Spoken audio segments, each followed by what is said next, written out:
This is Mac OS Ken. Apple's opening NFC to developers. The Spotify app is telling people where to go. An iPhone is joining the English Premier League.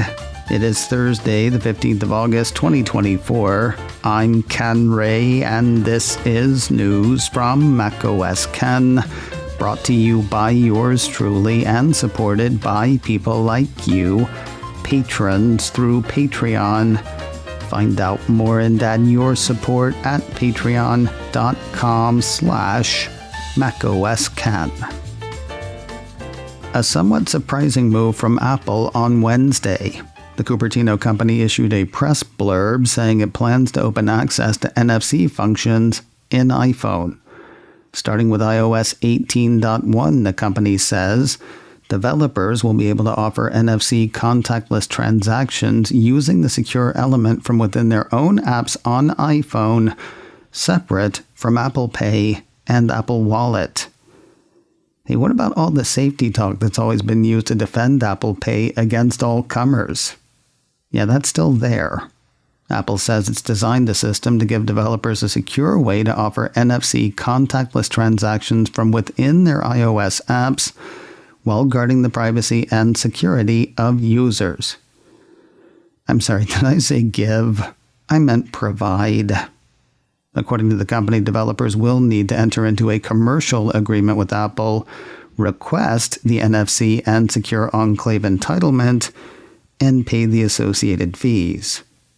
I'm guessing that won't be cheap or easy. Apple's indication is that those hoops and associated costs will be enough to ensure that only responsible parties get access to both the near-field communications tech and the secure enclave. That said, the move stands to open a number of possibilities. Some listed by Apple include in-app contactless transactions for in-store payments, car keys, closed-loop transit, corporate badges, student IDs, home keys, hotel keys, merchant loyalty and rewards cards, and event tickets, with government IDs to be supported in the future. While there may be an app for all of that, end users won't necessarily be required to open it. Depending on how developers develop, the piece says the contactless transactions can be employed either through an application, or users can set the app as their default contactless app in iOS settings and double-click the side button on iPhone to initiate a transaction. One assumes that the move is to head off regulatory action like that visited upon Apple in the European Union. A piece on the change from Engadget says the move follows Apple's legally binding agreement with the European Commission last month to comply with EU regulations, specifically the Digital Markets Act. That followed a 4-year investigation by the governing body that found Apple liable for restricting rival mobile wallet developers from accessing iPhone's underlying payment tech. Apple says the NFC and Secure Enclave APIs will be available to developers in Australia, Brazil, Canada, Japan, New Zealand, the UK, and the US, and an upcoming developer seed for iOS 18.1. Other countries will follow in the future. Focusing on the European Union and the Digital Markets Act, Wednesday saw another seismic shift for Apple.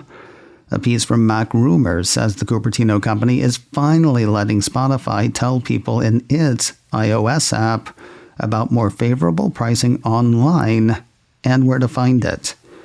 According to the report, Spotify says that from Wednesday, that would be yesterday, iPhone users in the EU will be informed of pricing information in the app and the fact that they can go to the company's website to purchase items directly.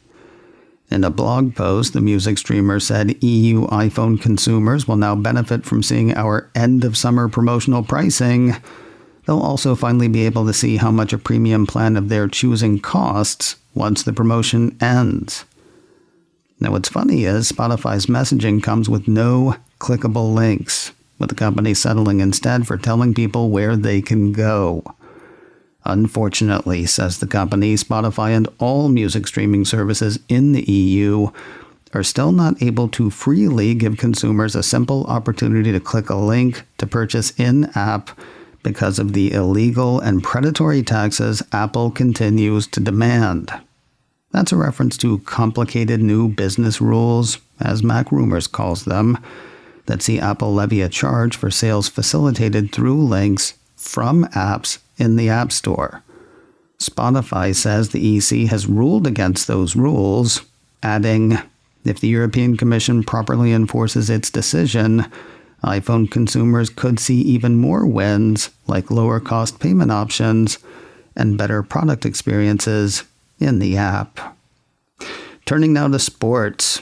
Will iPhone save English Premier League football or destroy it?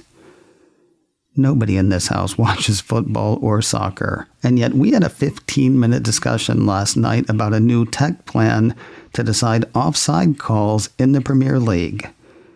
As indicated, it involves iPhone.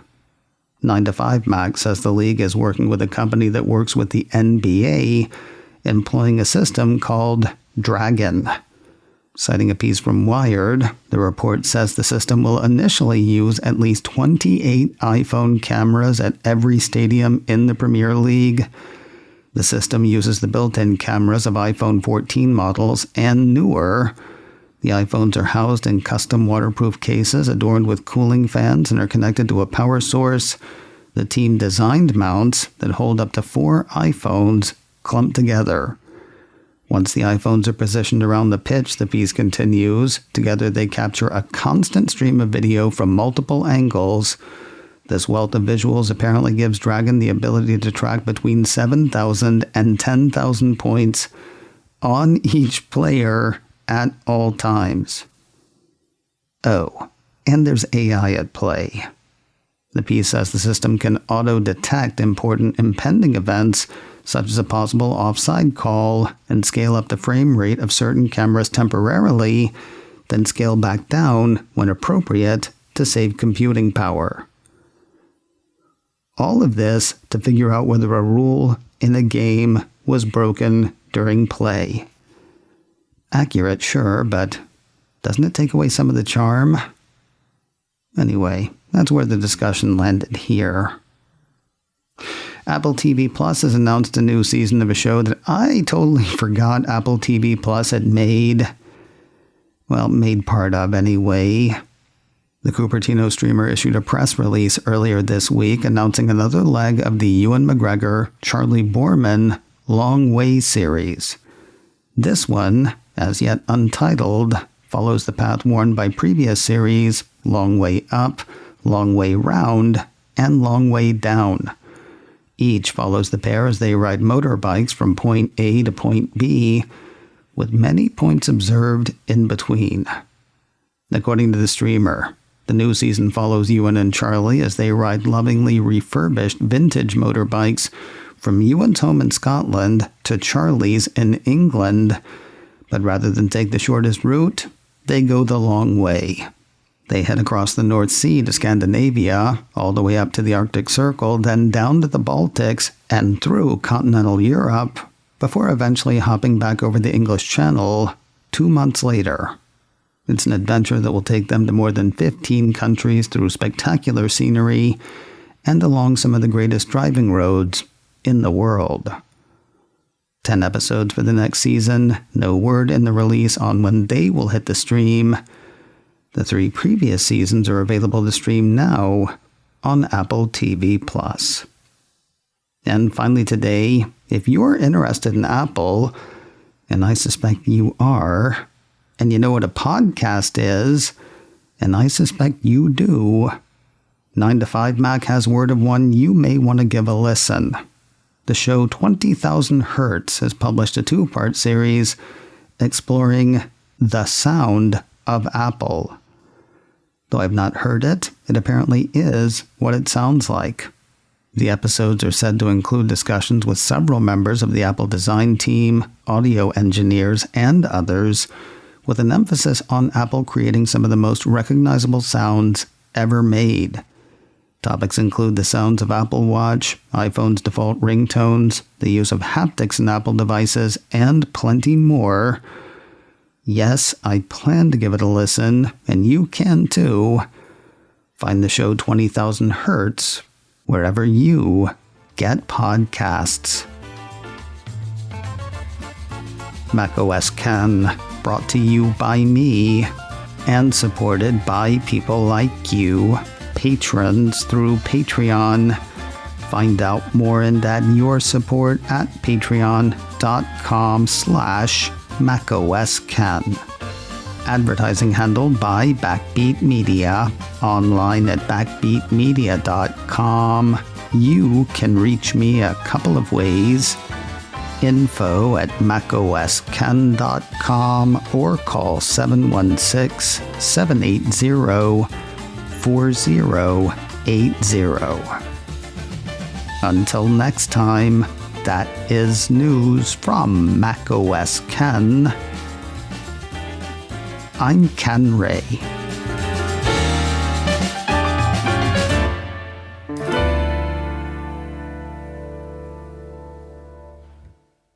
Ciao.